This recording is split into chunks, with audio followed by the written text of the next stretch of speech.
Hey guys, it's Kay. Welcome back to my channel, or if you're new here, welcome. My name is Kay. I'm a professional organizer and musician here in the Boston area, and I'm here to inspire you to live a more organized life. When I'm out seeing organizing clients, I do talk to them more about habits than I do about products. Products are part of the solution sometimes, and they're fun. It's fun to go out and shop and get bins and boxes, things like that.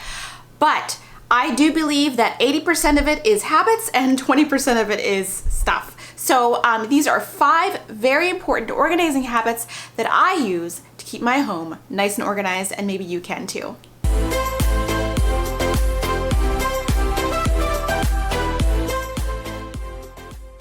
Before we get started, if you like videos on home organizing and cleaning and you like really cute dogs, go ahead and press that subscribe button. I publish 3 times a week, and if you make sure you press the bell, you won't miss a single upload. So habit number 1 is I take 10 or 15 minutes before bed at least to tidy up and put things away. This can include things like putting your coats away, putting your shoes away, running the dishwasher, hand washing some dishes that were already in the sink. If you take 10 or 15 minutes before bed, set a timer, put some music on, jam out, to tidy up before bed, it can make your morning a lot smoother because you don't have like stuff everywhere. Ultimately, if I can, I like to go ahead and put things where they live as soon as I'm finished using them, but this isn't always realistic for everybody, especially if you have lots of kids running around and there's lots of chaos. Things might get, left out. But if you take 10 or 15 minutes before going to bed to put the stuff away, and I know it's hard when you're really tired and you just want to go to bed, but 10 or 15 minutes, put a timer on, it can make a huge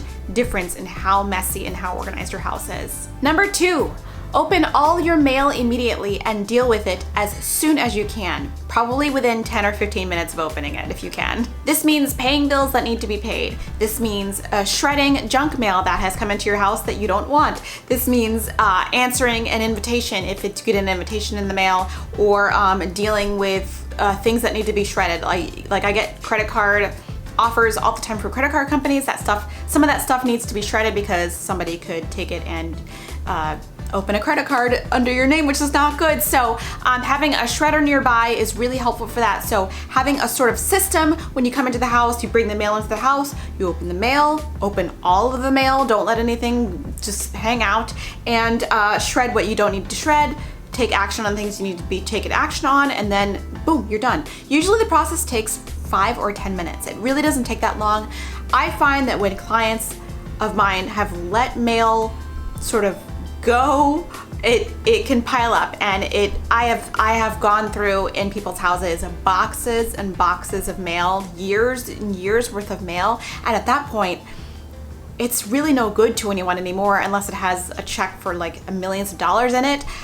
It's usually just garbage. So now you're just building up all of this garbage, and you're probably accruing late fees. So the best way to deal with the mail, the best organizing system for the mail, is to just deal with it when it comes into the house. Number 3, rehome or donate items I am not using on a regular basis. Set up a calendar for yourself every 3 months, every 6 months, every once a year. Probably need to do it more than once a year, but every couple of weeks. Just go through different areas of your home and go ahead and declutter. You'd be surprised how much of that stuff is just not being used. It could be clothes, could be utility items, could be art supplies, things like that are just sitting around not being used. Really be honest with yourself and say, do I really need this?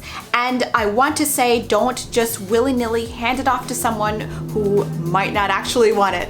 If you feel like somebody might need it, go ahead and ask them, hey, would you get any use out of this old pair of scissors I'm not using anymore? If they say no, then find somewhere else for it to go. Just don't pass on to your clutter just to get rid of it.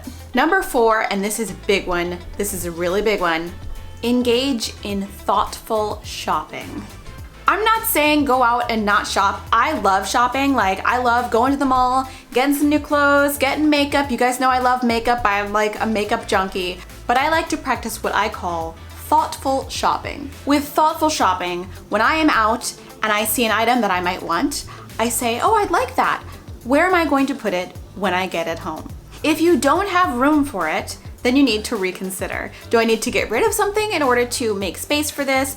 Or do I really actually need this item because I can't fit it? A lot of the problems with clutter begin at the point of sale when someone is buying a bunch of things and they get home and they put the bags on the floor, but then they don't know where the things are going when they unpack the bags, and therefore a lot of bags don't get unpacked. If you don't have a home for it in your home and you're out shopping, don't buy it. You don't need it.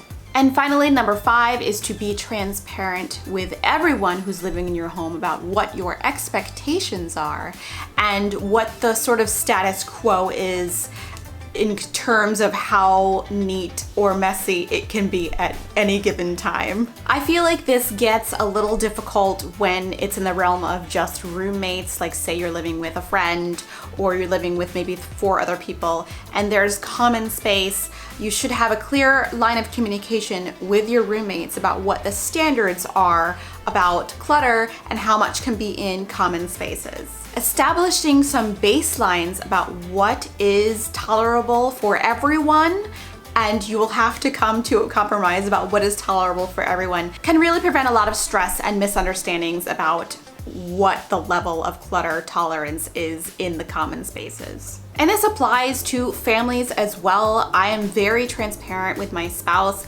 about what my level of tolerance is of clutter around the house or messes, and we've sort of come to a happy medium about what is okay and how we are individually going to handle our own messes and messes in what I refer to as common spaces. And these common spaces are places like the kitchen, the living room, places where we are both regularly, but it's not our like individual private space. Like let's say like my car is very neat inside and usually very clean, but his car is probably a little more relaxed, let's say. I know it's difficult and awkward to talk about like house rules, but I like to just think of it as a, you know, everyone coming together to discuss their level of comfort with the way that things are in the house. All right, that's it. Those are my 5 habits that I have established to keep a very organized home. If you guys have any more habits that you guys use to keep your home organized, go ahead and leave a comment down below for me. I know my little guy hasn't been in the videos as of late, so here he is. Here's the Clover fix for everyone. He just got back from a walk and he's very exhausted, but he wanted to say hi to you guys. I hope you guys enjoyed today's video and I will see you in the next one. Bye! Times of getting lost with you.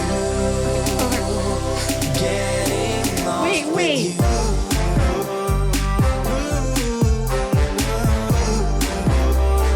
Getting lost with you.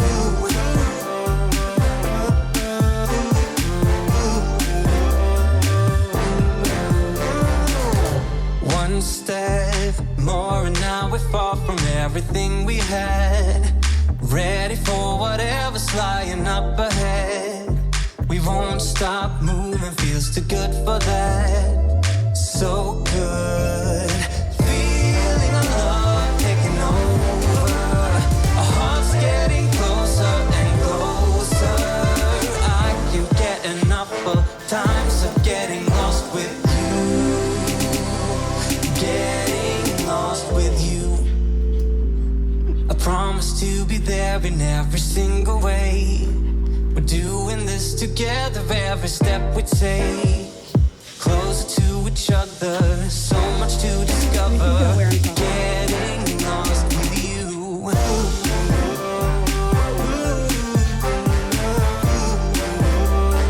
Getting lost with you. Ooh, watch out, buddy. Watch out. All right, you okay? Time to settle